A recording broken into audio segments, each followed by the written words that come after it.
তুরস্কের president Recep Tayyip Erdogan, তাকে অনেকেই মুসলিম বিশ্বের সিপাহ সালার মনে করেন। কিন্তু গতকালকে তার একটি কথা আমাদের বাঙালি ভাই বোনদের মনে বড় দাগা দিয়েছে। তিনি বলেছেন, ইরান এবং ইসরায়েল দুজনের কাউকেই বিশ্বাস করা যায় না, তারা মিথ্যেবাদী। তার মানে তিনি একটি মাঝামাঝি অবস্থান নিয়েছেন। তিনি ইরানের পক্ষেও না, আবার ইসরায়েলের পক্ষেও না। আসলে তিনি হচ্ছেন ইসরায়েলের বন্ধু। তিনি হচ্ছেন প্রথম প্রেসিডেন্ট যিনি ইসরায়েলের সংসদে বক্তব্য রাখার সুযোগ পেয়েছেন মুসলিম রাষ্ট্রগুলোর মধ্যে। এখনও ইসরায়েলের সাথে তুরস্ক কোটি কোটি ডলারের ব্যবসা করে, তো তিনি সেই ব্যবসা হারাতে চান না। আর বিশেষ করে এই অবস্থাটা কখন তিনি নিলেন, যখন ইসরায়েল ইরানে হামলা করল। একেবারে ইসরায়েল ইরানের পেটের মধ্যে হামলা করেছে।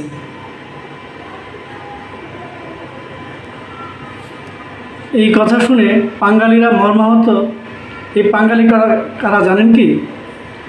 আমি তাদেরকে বাঙালি বলি যারা দেখতে শুনতে চেহারা শুরুতে আপাদমস্তক বাঙালি, তাদের রক্তে মাংসে বাঙালি, কিন্তু তারা মনে প্রাণে পাকিস্তানি। এরাই হচ্ছে বাঙালি।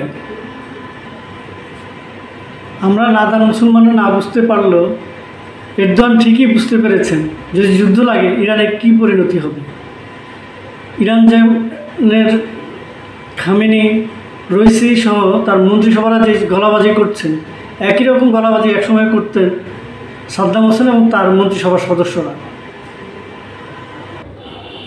ইরানের পররাষ্ট্রমন্ত্রী গতকাল বলেছেন, ইসরায়েল যেসব অস্ত্র দিয়ে হামলা করেছে সেগুলি তাদের কাছে বাচ্চাদের খেলনার মতোই। এই খেলনা অস্ত্র যে কী, ইরান কিন্তু ঠিকই টের পেয়েছে। ইরানের উপরে একেবারেই সঠিক জায়গায় হামলা করতে পেরেছে তারা। এর আগে ইসরায়েল যে হামলাগুলো করেছে দেখেন, সিরিয়ায় ইরানের দূতাবাসে একদম পয়েন্টে পয়েন্টে। আবার হামাস নেতা ইসমাইল হানিয়ার যে ছেলেকে মারলো, ওই গাড়ির মধ্যে, ওই গাড়িতেই ঠিকভাবে তারা মেরেছে।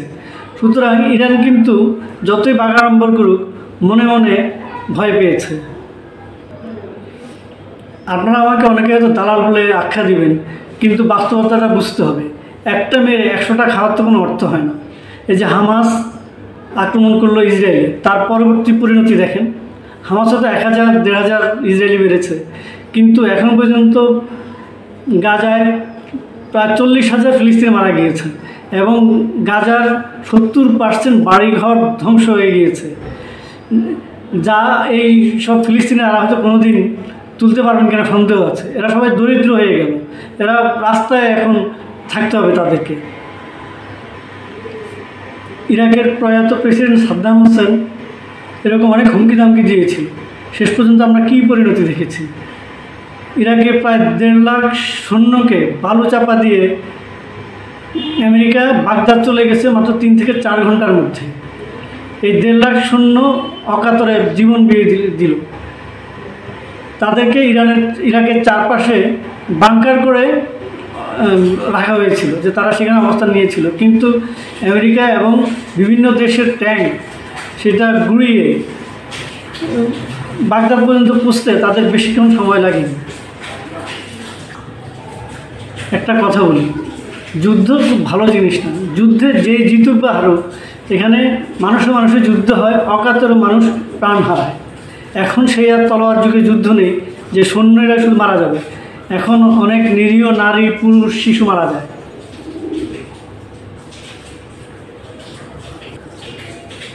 যাই হোক, আজকে আর কথা বাড়াচ্ছি না। এই ভিডিওর সাথে তুরস্কের প্রেসিডেন্ট এরদোয়ানের বক্তব্য যুক্ত করে দিলাম। কথা হবে আবার অন্য কোনো। কয়েকদিন আগে ইসরায়েলে 3 শতাধিক ড্রোন ও ক্ষেপণাস্ত্র হামলা চালায় ইরান। এরপর ইরানের ইস্পাহান শহরে ইসরায়েল পাল্টা ড্রোন হামলা চালায় বলে জানিয়েছে যুক্তরাষ্ট্র। কিন্তু এই হামলা নিয়ে তেল আবিব কিংবা তেহরান দুই পক্ষই বলছে ভিন্ন কথা। এবার সেই হামলা নিয়ে কথা বলেছেন তুর্কি প্রেসিডেন্ট রিসেপ তাইয়েপ এরদোয়ান। বিস্তারিত দেখুন শেখ ফরিদের রিপোর্টে।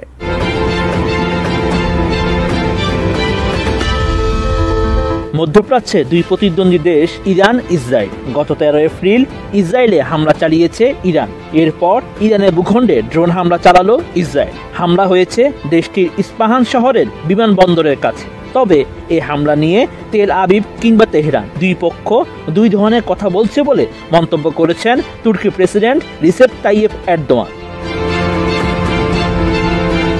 এক সংবাদ সম্মেলনে এমন মন্তব্য করেন তুর্কি প্রেসিডেন্ট। তিনি জানান, মধ্যপ্রাচ্যে যা ঘটছে সে বিষয়ে ইসরায়েল এক ধরনের কথা বলছে, আবার ইরানের অবস্থান ঠিক তার বিপরীত। ইসরায়েল কিংবা ইরানের বক্তব্যের কারণে যে ধোঁয়াশার সৃষ্টি হয়েছে তা বিশ্বাসের সুযোগ নেই বলেও মন্তব্য করেন একে পার্টির এই নেতা। এদিকে ফিলিস্তিনি স্বাধীনতাকামী সংগঠন হামাসের প্রধান ইসমাইল হানিয়ার সঙ্গে বৈঠক করেছেন তুরস্কের প্রেসিডেন্ট এরদোয়ান।